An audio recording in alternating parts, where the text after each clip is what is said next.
千万不要下载这款 APP， 因为它能精准预测你的死亡时间。当屏幕上的倒计时归零之日，那便是死神来临之时。这里是驰名电影，带你看懂每部电影里的名场面。这晚当派对气氛嗨到顶点时，小黑突然掏出手机，打开了一款号称能预测死亡时间的 APP。众人起哄要玩点刺激的，于是他们定下赌约，谁的剩余寿命最短，就要干掉桌上那10几杯酒。小丽本来缩在一边装蘑菇，可架不住卷毛连拉带拽，只好不情不愿地下载了软件。随着此起彼伏的提示音，结果陆续揭晓。小黑得意洋洋亮出63年，卷毛和长毛分别是32年和40年。轮到小丽时，她的脸忽然沉了下来，原来她只剩3小时了。众人哄笑着拍她肩膀，说要是真相信这软件，老了卖你保健品。桌上的酒太多，戴夫作为小丽的男朋友，自告奋勇地替她灌下喝不完的酒。凌晨2点散场时，戴夫已经醉得不省人事，但他还是逞强，执意要开车回家，还让小丽放180个心。醉驾这一块，戴夫有2下子，但是开车不喝酒，喝酒不开车，铁子们可得记住了。小丽看着男友通红的耳根，心中不祥的预感愈演愈烈，她果断下车回家。转身时，余光却瞥见有个黑影一直跟在她后面，好像在挑战护送100个陌生女性回家。更诡异的是，家门口的垃圾桶上赫然立着一个纸人。就在小丽仔细打量的时候，手机突然震动起来，这铃声简直是昆山玉碎凤凰叫。屏幕上的倒计时数字跳得比心跳还快，上面显示她的寿命只有不到2分钟了。小丽本以为高考剩5分钟的时候，还剩半边卷子没写完，已经足够窒息，但此刻才是真正的绝望。她赶紧回到家里锁紧大门，可还没站稳，就听到浴室窗帘后面的声音。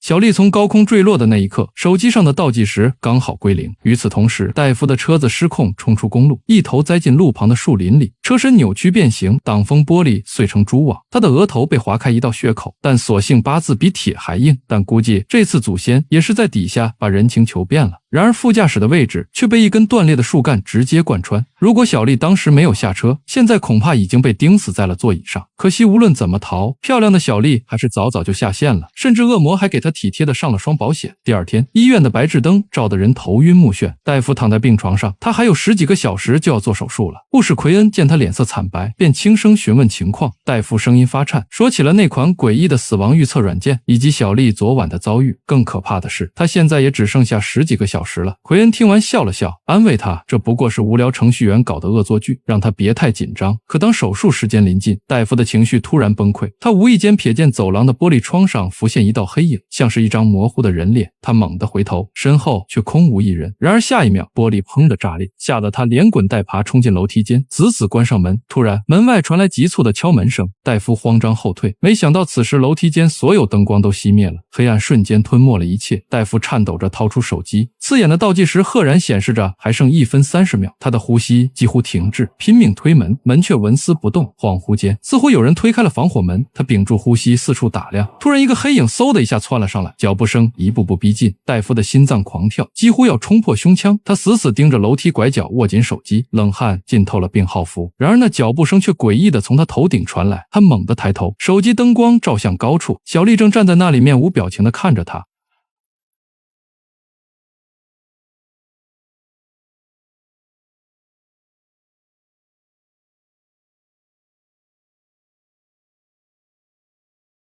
奎恩接到戴夫的死讯时，整个人如坠冰窟。他猛然想起昨天和同事玩闹时，自己也下载了那款死亡倒计时软件，而屏幕上刺眼的数字显示他只剩下2天。他强忍恐惧，跌跌撞撞冲进病房，一把抓起戴夫的手机，试图查看他的倒计时记录。可手机锁屏密码成了天大的阻碍。慌乱之下，他甚至冲进太平间，掰开戴夫僵硬的手指，尝试指纹解锁。失败后，又颤抖着撑开他冰冷的眼皮，用面部识别强行解锁了手机。屏幕亮起的那一刻，倒计时果然归零。奎恩双腿一软，几乎瘫倒在地。奎恩的命运好似死神来了的受害者们，只不过一个用手机 APP 发通知，一个靠梦境搞预言，两者都让主角们提前收到死亡通知。然而知道结局不等于能改变结局，试图逃避反而会加速死亡进程。死神来了系列里，角色们总想用各种脑洞大开的办法骗过死神，可最后往往死得更惨更奇葩。倒计时里的奎恩们也是拼命改数据躲诅咒，不料恶魔早就把违约条款写在了用户协议里。死神来了的死亡设计充满意外巧合，比如一个螺丝松动引发连锁反应，倒计时则更阴险，直接玩心理战，用幻觉逼自己走出安全区。两者都证明了死亡最喜欢戏弄怕死的人，你越挣扎他越来劲。不过死神来了走物理路线，搞出来各种离奇事故，倒计时则专挑心理阴影下手。最惨的是主角们明明收到死亡提示，却只能眼睁睁看着倒计时归零，这种等死的感觉比突然暴毙还折磨人。回到工作岗位后，他整个人魂不守舍，连父亲的电话都敷衍应付，借口周末加班，推掉了给母亲扫墓的安排。因为倒计时显示他的死期正是那天。就在他精神濒临崩溃时，主治医生威廉突然叫住了他，说有重要的事要谈。可刚进办公室，威廉就露出真面目，动手动脚试图侵犯他。奎恩尖叫着拼命挣扎，这才逃过一劫。夜幕降临，奎恩蜷缩在电脑前，疯狂搜索关于死亡倒计时的信息。很快他找到了小丽的死亡新闻，底下的评论区里，无数人声称自己也是这款软件的受害者。其中一个视频里，一个面容憔悴的女人哭诉自己剩余时间所剩无几，最近甚至开始看见死去多年的亲人。视频最后，女人突然瞪大眼睛，像是看到了什么恐怖的东西，随即发出一声凄厉的尖叫，画面戛然而止。奎恩吓得猛然后退。就在这时，余光里似乎闪过一道人影，像是昨天刚刚死去的戴夫。他猛地开灯，房间里却空无一人。与此同时，手机里的倒计时软件突然发出一声尖锐的鬼笑，吓得他一把将手机摔在地上，逃进车里过了一夜。第二天，他直奔手机店，咬牙买了新手机，换了新号码。那旧手机该怎么办？当然是扔掉了。这种带倒计时的手机，谁又会收呢？确认屏幕上没有那个该死的软件后，奎恩终于松了口气。可就在他转身离开的瞬间，伴随着一声恶魔般的尖叫，倒计时软件赫然出现在屏幕上，无论怎么点击删除，都纹丝不动。老板一脸茫然，表示从未见过这程序。奎恩失魂落魄地回到车上，倒车时差点撞到路人，惊魂未定之际，他瞥见倒车影像里赫然映出一个高大的黑影，可回头望去，车后空空如也。冷汗顺着奎恩的脊背滑下，他刚要发动车子，身后突然伸来一双大手，缓缓搭上了他的肩膀。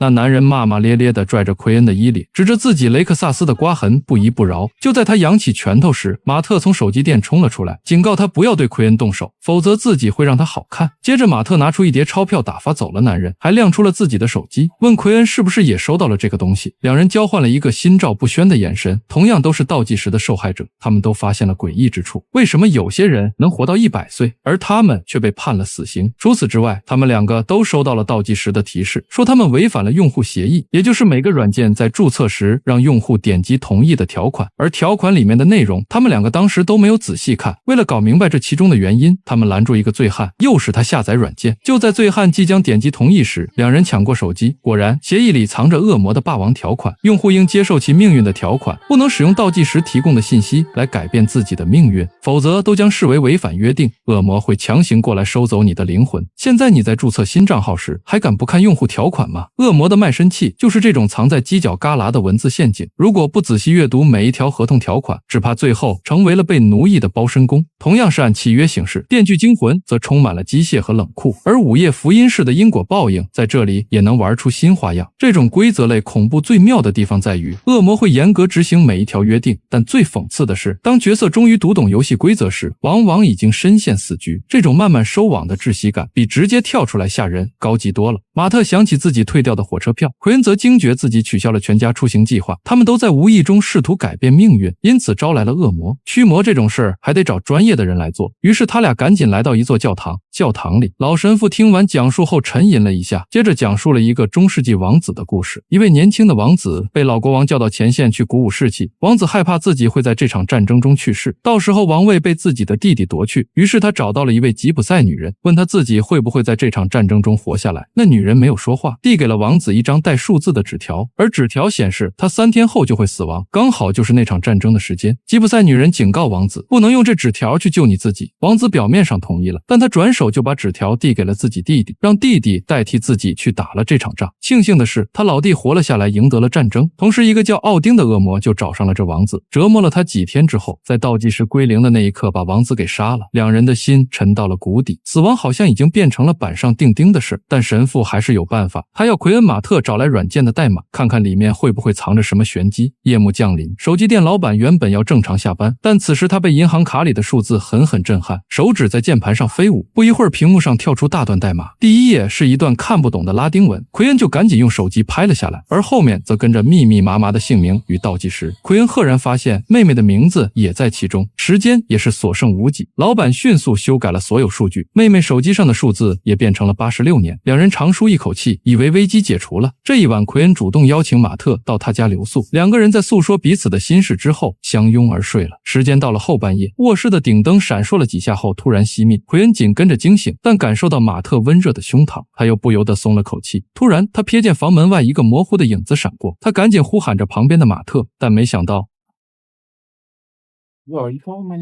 奎恩浑身一颤，突然意识到搂着自己的马特不太对劲，那根本不是马特，而是一个披着人皮的恶魔。此时手机铃声突然响起，屏幕上原本被修改的倒计时数字开始疯狂倒退，最终恢复了原来的死亡时间。这简直就是在重演俄狄浦斯。奎恩们越是拼命修改倒计时数据，死亡倒计时反而跑得越快，就像俄狄浦斯越是逃避预言，就越是一头撞进既定的轨道中。恶魔倒是冷笑着看人类徒劳挣扎，所有反抗最终都变成自投罗网。特别讽刺的是那些看似聪明的保命操作，结果每步棋都精准踩中了恶魔设下的陷阱。就像俄狄浦斯离开养父母，反而遇上生父，亲眼见证自己如何小心翼翼地走错了每一步。与此同时，同样在家的妹妹也惊叫起来，她的手机诡异地出现在了隔壁房间。等她拿起来时，一只手从背后拍了她一下。妹妹强装镇定回到了房间，却惊恐地发现自己的倒计时也在快速清零。正当大家惊慌失措的时候，门口的感应灯突然癫痫一般闪烁起来。奎恩冲过去死死抵住房门，可当他转身时，门锁竟自己缓缓转动，门诡异地被打开了。妹妹吓得钻到床底，却听到早已去世的母亲在耳边呼喊着她。Jordan, where's your sister?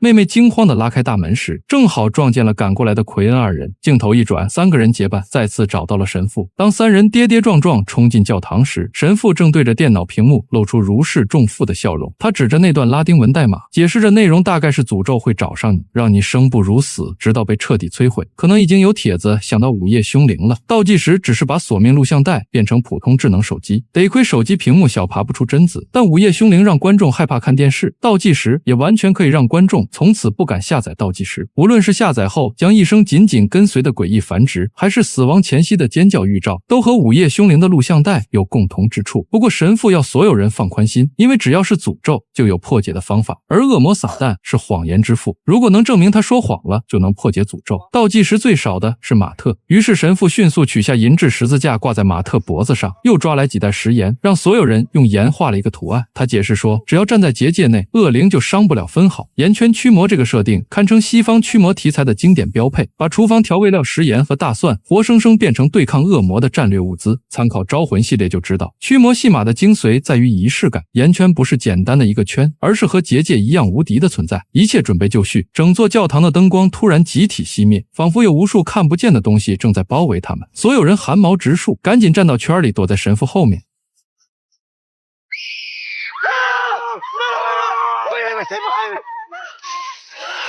恶魔见自己进不到圆圈内，就搞起了法术攻击。只见马特突然僵在原地，他眼前的教堂消失了，一只恐龙玩具正歪歪扭扭向他爬来。紧接着一个声音朝他发出了提问，那个声音是马特死去多年的老弟。马特浑身发抖，因为他弟当时身患重病，爸妈的目光和关爱都投向了他那边。在一个晚上，马特偷走了他弟弟的玩具，而刚好他弟在这晚也死掉了，这也成为了他一辈子的心结。马特崩溃地解释着，全然不知左脚已经踩出了圆圈。刹那间，所有幻象烟消云散，取而代之的是恶魔得逞的脸。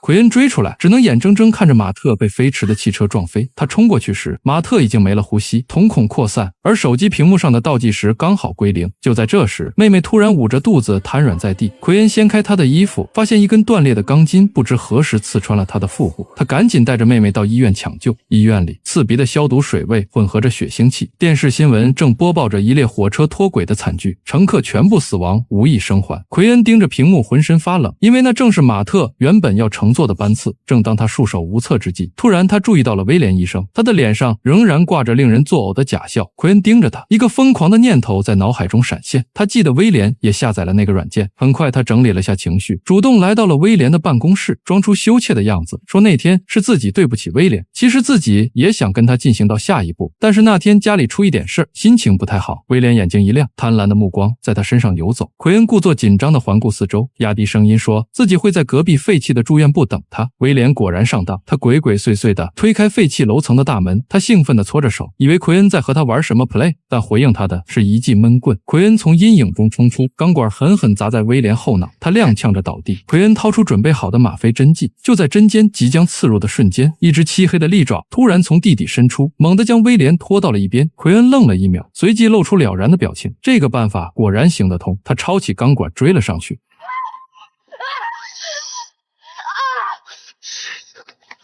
就在妹妹的倒计时即将归零的瞬间，他惊恐地看着无数黑影突然渗出，一只巨手掐住他的脖子，把他扔出了房间。就在这千钧一发之际，他捡起那只吗啡针剂，毫不犹豫地对准自己的静脉。既然恶魔要靠倒计时收割生命，那他就用提前死亡打破这个死亡链条。恶魔显然没料到这一招，就像希腊众神常常被凡人的决绝震惊。奎恩的行动证明，真正的悲剧英雄不是死于逃避，而是死于直面，是死于知道一经落万物生以后的自我牺牲。恶魔这下子是真的慌了，整个医院走廊瞬间扭曲变形。奎恩眼前的景象突然变了，日思夜想的妈妈出现在了他面前。正当恶魔以为奎恩被感化的时候，他毫不犹豫地把针头狠狠扎进手臂。